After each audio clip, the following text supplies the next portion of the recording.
Jeffrey Epstein किंवा Epstein files ही फक्त एका विकृत गुन्हेगाराची कथा नाहीये. ही त्या फाईल्सची कथा आहे, ज्यात फोटो आहेत, ईमेल्स आहेत, चॅट्स आहेत आणि त्या कागदांमध्ये जगातील मोठ्या मोठ्या नावांचे संदर्भ आहेत. कशासाठी? तर अल्पवयीन मुलींसोबतचे त्यांचे लैंगिक संबंध. ज्यांच्या भाषणांवर आपण टाळ्या वाजवतो, ज्यांना आपण आदर्श मानतो, तेच लोक एका लैंगिक गुन्हे सिद्ध झालेल्या गुन्हेगाराच्या सोबत वावरताना दिसतात. प्रश्न असा आहे की हे सगळं फक्त योगायोग होता की सत्ता, पैसा आणि प्रतिष्ठेची एक सोयीस्कर मैत्री होती? आज आपण हीच नावं वाचणार आहोत. निर्णय तुमचा असेल. प्रश्न विचारणं मात्र आम्ही थांबवणार नाहीये. आज एप्स्टीन फाईल्स उघडताना समोर येतं ते केवळ जेफ्री एप्स्टीनचा काळा इतिहास नाहीये, तर त्याच्या भोवती विणलेलं त्याचं एक संपर्काचं जाळ आहे. या फाईल्समध्ये फोटो आहेत, पार्टींचे, भेटींचे, एकाच फ्रेम मध्ये उभे असलेल्या लोकांचे. या फाईल्समध्ये ईमेल्स आणि मेसेजेसचे संदर्भही आहेत. भेटी ठरवण्याचे, ओळखी करून देण्याचे आणि प्रवासाची नोंद असलेले. एप्स्टीन हा एक लैंगिक गुन्हे सिद्ध झालेला गुन्हेगार होता. सेक्स ऑफेंडर म्हणून नोंदवलं गेलं त्याचं नाव. तरीही त्याच्या दारात जगातील मोठी नावं ये जा करत होती. हीच गोष्ट चीड आणणारी आहे. कारण जेव्हा गुन्हेगाराला प्रतिष्ठित लोकांचा सहवास मिळतो, तेव्हा त्याला संरक्षणाचे कवच मिळतं.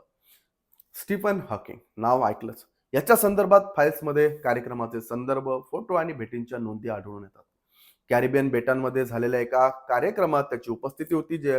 जेफ्री एप्स्टीनचा एक गूढ बंगला मानला जातो, आयलँड मानलं जातं. इतर पाहुण्यांसोबतच त्याचे फोटो सोशल मीडियावर व्हायरल झालेत. त्याच्याबाबत काही ठिकाणी अत्यंत गंभीर आरोप जे आहेत ते करण्यात आले, तेही व्हायरल झालेत. तरुण मुलींना नग्न पाहण्याचा नाद, एका महिलेचा दावा आहे की तिला त्याच्यासोबत संबंध ठेवायला भाग पाडण्यात आलं. हे आरोप अजून मात्र सिद्ध झालेले नाहीत. न्यायालयीन निकाल अजून आलेला नाही. पण प्रश्न असा आहे, एप्स्टीन आधीच सेक्स ऑफेंडर म्हणून ओळखला जात असताना अशा व्यक्तीच्या कार्यक्रमात जाणं ही नैतिक चूक जी आहे ती हॉकिंग यांची नव्हती का? फोटो आणि नोंदी फक्त उपस्थिती दाखवतात, पण उपस्थितीमुळेच एप्स्टीनला प्रतिष्ठेचं कवच मिळालं, हा मुद्दा दुर्लक्ष करता येईल का? स्टीफन हॉकिंग यांचे शारीरिक निर्बंध आपल्याला माहिती आहेत की ते खुर्चीवर बसलेले असतात. मात्र त्यांच्या या शारीरिक अपवादांवर, निर्बंधांवर त्याचा बदला म्हणून त्यांनी या ज्या अल्पवयीन मुली आहेत यांना वेठीस धरलं होतं का? हा प्रश्न सुद्धा या निमित्तानं आता पुढे येतोय.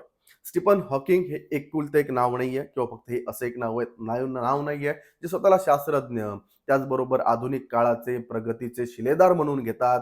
कुठंतरी आपण एक क्रांतिकारक जे आहेत संशोधनाच्या बाबतीत स्वतःला म्हणून घेतात. अशा लोकांचा मात्र हा दुसरा चेहरा आहे का?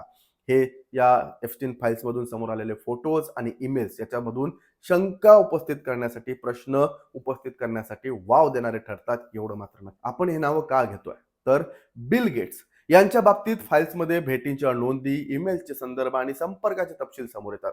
एवढा स्वतःला दानशूर म्हणून घेणारा व्यक्ती एप्स्टीन सोबत चर्चा, ओळखी करून देण्याचे संदर्भ, काही बैठका झाल्याची त्यांची नोंद आहे. गेट्स यांनी नंतर या भेटींना या चुकीच्या भेटी होत्या किंवा त्याच्याशी भेट संपर्क चूक होता आपला, असं म्हटलं होतं.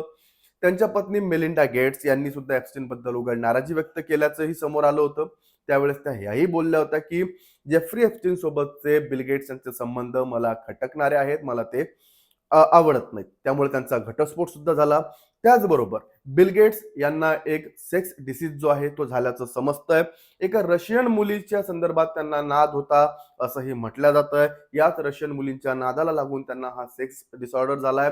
एप्स्टीन फाईल्स मध्ये समोर आलेल्या मेल्स मध्ये जेफ्री एप्स्टीन लिहितो की त्यांना अँटीडोट्स पाहिजेत त्या संदर्भातले, त्या आजाराच्या वर उपाय म्हणून. तर बिल गेट्स यांची अशी परिस्थिती कोणामुळे झाली? तर अर्थातच जेफ्री एप्स्टीन याच्यामुळेच झाली, असे दावे आता सोशल मीडिया किंवा एप्स्टीन फाईल्स मधून समोर आलेल्या पुराव्यांच्या आधारे, ईमेल्सच्या आधारे केले जात आहेत. मात्र यातूनही प्रश्न असाच समोर येतो की फोटो असले, ईमेल्स आहेत, भेटीच्या नोंदी आहेत, आपण हे साधन नेटवर्किंग म्हणून आता सोडून देणार आहोत का? एखादा माणूस आधीच लैंगिक गुन्हेगार म्हणून ओळखला जातो, तो मानवी तस्करीत आहे, अल्पवयीन मुलींच्या शोषणात त्याचं नाव येतं आणि त्याच्याशी संपर्क ठेवणं हे नैतिकतेचा कस लावणारी गोष्ट आहे.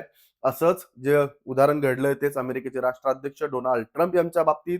जुने फोटो, सामाजिक कार्यक्रमांचे संदर्भ आणि ओळखीच्या नोंदी या चर्चेत आल्यात. पार्टीतलं दृश्य, एकाच फ्रेम मध्ये जेफ्री एप्स्टीन सोबत दिसणं, ही सगळी दृश्य फाईल्स आणि जुन्या रिपोर्ट्स मध्ये दिसतातच. नंतर डोनाल्ड ट्रम्प यांनी आपण एप्स्टीन सोबत अंतर ठेवलं, त्याच्याशी आपली एवढी घनिष्ठ मैत्री आपण नंतरच्या काळात ठेवली नाही असंही म्हटलेलं आहे. मात्र देशाचा राष्ट्रपती राहिलेली व्यक्ती किंवा एखाद्या देशाचा किंवा अमेरिका ज्याचा राष्ट्राध्यक्ष सर्वात शक्तिशाली म्हणवला जातो, अशा व्यक्तीसोबत जेफ्री एप्स्टीनचं राहणं कितपत योग्य होतं? अशा व्यक्तीसोबत सामाजिक वर्तुळात वावरणे ही गोष्ट चुकीची नव्हती का? फोटो म्हणजे दोष सिद्ध होणं नाही, पण फोटो म्हणजे प्रतिष्ठेची देवाणघेवाण असते. गुन्हेगाराला मोठ्या नावांच्या सोबतीनं नॉर्मल केलं जातं आणि त्याला एक कुठेतरी संरक्षण दिलं जातं. राष्ट्राध्यक्षांचा जवळचा व्यक्ती म्हणून त्याच्यावर कोण कारवाई करणार होतं? आणि म्हणूनच जेफ्री एप्स्टीन जो आहे ही कामं आतापर्यंत एवढ्या बेधडकपणे, निडरपणे करू शकत होता. याच्या मागे कुठेतरी ट्रम्प यांचं नाव किंवा यांचीच सुरक्षितता ही कारणीभूत नव्हती का? यावेळेस मग समाज व्यवस्थेवर प्रश्न उठतो, देशाच्या एकूण सर्व कायदे व्यवस्थेवर प्रश्न उठतो. कारण जेफ्री एप्स्टीन याचं जे आइसलँड आहे, याचं ज्या बेटावर याचा तो संपूर्ण हा कार्यक्रम, हा प्रकार चालायचा, तिथं ना कोणते पोलीस होते, ना कायदा होते.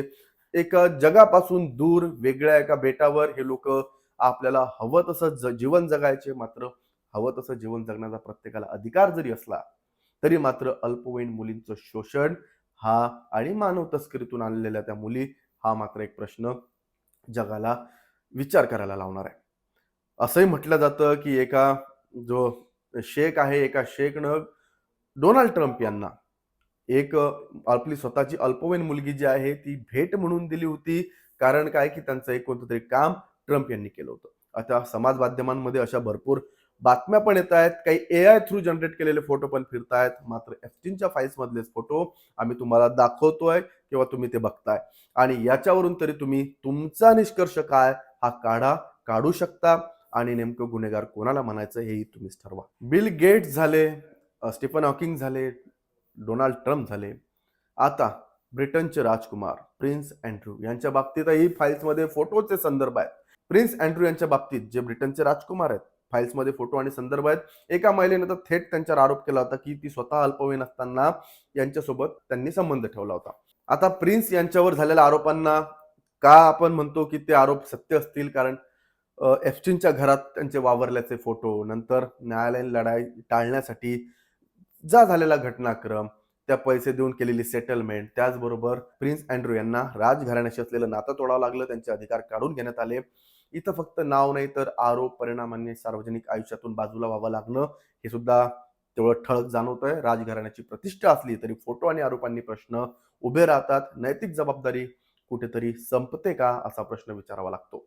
बाकीच्यांप्रमाणे प्रिन्स अँड्रू यांनी सुद्धा आतापर्यंत आपण केलेल्या गुन्ह्याची कबुली मात्र दिलेली नाहीये. मात्र त्या संबंधित महिला जिने आरोप केले तिला पैसे देऊन कोर्टाबाहेर सेटलमेंट मात्र झाली आहे. पण हे सगळं झाल्यानंतर त्यांना राजघराण्याशी संबंध तोडावे लागलेत. त्यामुळे आपण इथं विचार करू शकतो की प्रिन्स अँड्रू जे आहेत हे नक्कीच दोषी असणारच आहेत. आता या सगळ्यांमध्ये एक भारतीय नावही चर्चेत आलं. कोणी व्यक्ती म्हणजे माणूस नाहीये, बाई आहे. मीरा नायर. आंतरराष्ट्रीय कार्यक्रमांमध्ये उपस्थिती, उच्चभ्रू वर्तुळात त्यांचा सहभाग, काही सामाजिक भेटीगाठींचे संदर्भ या फाईल्समध्ये एप्स्टीन फाईल्समध्ये आढळून आलेत. हे संदर्भ म्हणजे गुन्ह्याचा पुरावा नक्कीच आपण म्हणू शकत नाही. पण एप्स्टीन सारख्या व्यक्तीच्या नेटवर्कमध्ये भारतीय नाव दिसणं हेच आपल्यासाठी अस्वस्थ करणार आहे. कारण हा प्रश्न फक्त पाश्चिमात्य सेलिब्रिटींचा नाहीये. हा प्रश्न त्या संपूर्ण उच्चभ्रू नेटवर्कचा आहे, जिथे सत्ता, पैसा आणि प्रतिष्ठा एकमेकांना सुरक्षेचं कवच प्रदान करतात, एकमेकांच्या आड एकमेकांना लपण्याची संधी देतात. या एप्स्टीन फाईल्समध्ये फोटो आणि चॅट्स, ईमेल्स एक गोष्ट स्पष्ट करतात की एप्स्टीन एकटा नव्हता, त्याच्या भोवती संपर्कांचं जाळं होतं, नेटवर्क होतं. काही लोक फक्त फोटोमध्ये दिसतात तर काही लोक ईमेल्समध्ये त्यांच्या भेटीगाठी झाल्याचं दिसून येतं. काही लोकांवर थेट आरोप आहेत. कोण कुठल्या पातळीवर होता हे ठरवणं न्यायालयाचं काम आहे. पण आपण समाज म्हणून एक गोष्ट विचारायलाच हवी, अशा घाण गुन्हेगारांच्या वर्तुळात फिरणं हीच एक स्वीकारार्ह गोष्ट कशी ठरू शकते? आज सोशल मीडियावर आपण फोटो पाहतो, चॅट्सचे तुकड्यांमध्ये विखरलेली चॅट पाहतो आणि लगेच निकाल लावतो. पण खरी जबाबदारी आहे ती प्रश्न विचारण्याची. कोण कुणाला प्रतिष्ठा देत होतं, कोण डोळे झाक करत होतं आणि कोण खरोखर दोषी असू शकतं? एप्स्टीन फाईल्स आपल्याला हेच विचारायला भाग पाडते. दोष सिद्ध होईपर्यंत कोणाला दोषी ठरवू नये, पण दोष सिद्ध होईपर्यंत गप्प बसणं योग्य नाही. कारण गप्प बसलो की गुन्हेगारांना एक संरक्षण मिळतं आणि त्या कवचाआड पुढचा गुन्हा घडतो. त्यामुळे आतापर्यंत बळी पडलेल्या त्या अल्पवयीन मुली ज्यांच्यावर अन्याय अत्याचार झाला त्यांच्याबद्दल तर सहानुभूती नक्कीच बाळगून आहोत, त्यांना न्याय मिळो. मात्र हेच करत असताना समाजातले असे हे मोठे चेहरे ज्यांचा एक बुरखा आहे, जे एका आपल्या समोर येताना एक त्यांची वेगळी छबी समोर करतात आणि त्याच छबीच्या पाठीमागं असे काळे कारनामे करणारे हे असेच मोठे मोठ्या पदांवर बसलेले लोक यांनी मात्र आज संपूर्ण व्यवस्थेला, समाजाला पोखरून ठेवलंय. या एका बेटावर झालेल्या मानव तस्करी, अल्पवयीन मुलींचं शोषण गंभीर बाब आहे. आज भारतीयच नाही तर देशातला प्रत्येक नागरिक ज्याला ही बातमी कळते, ज्याला एप्स्टीन फाईल्स कळतात, तो मात्र इथं अचंबित झालाय, आश्चर्यचकित झालाय. जे लोक जग चालवतात ते लोक सर्वसामान्य घरातल्या मुलींना, लोकांना आपल्या बोटाच्या इशारावर फिरवतात. हे मात्र वास्तव आहे. जग खळबळून जागं झालंय. तुमचंही मत यावर काय ते नक्की व्यक्त करा.